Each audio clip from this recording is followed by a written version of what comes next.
Good morning, good afternoon, or good evening, depending on where and when you're watching this. I'm your host, Chase Majerus, your money millennial. You know, I spent the last couple of weeks of October frantically running around because the market fluctuations had me writing and rewriting and updating and rewriting this show. I completely forgot to do my David S. Pumpkins impression. What's my name? David S. Pumpkins! Any questions? But now it's November, and as we look forward to eating turkey with our families, some of us who are paying attention continue to wonder, how will the markets react to Chinese tariffs and the Fed's outlook on rate hikes? Like my fellow millennials say, let's get this bread on the show where I'll be giving my gladiator-style seal of approval on This Week Today, brought to you by synergyone Lending.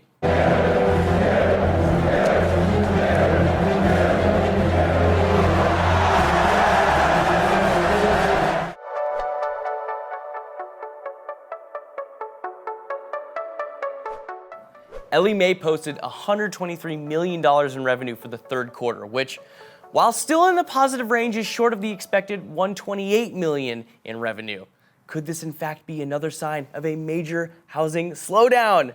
Yeah, you know, it's hard to ignore given their market share in the mortgage space. However, Ellie Mae's success depends on how much they're signing up new users to take the market share. And the company says it's not struggling in that area. Therefore, it sees no reason to panic.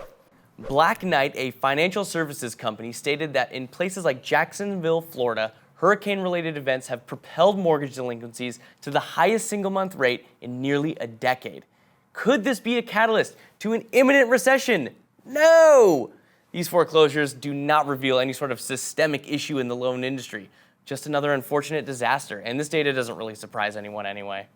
California's housing market took a beating.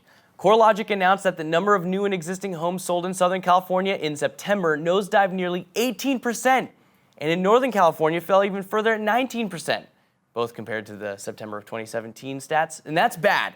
Like, so bad it's worse than when I play Rocket League bad. And that's a joke my friends will get. Anyway, that was the slowest September pace since 2007 when the national housing and mortgage crisis was hitting. Is this bad enough for us to worry about a recession? Actually, yes, maybe.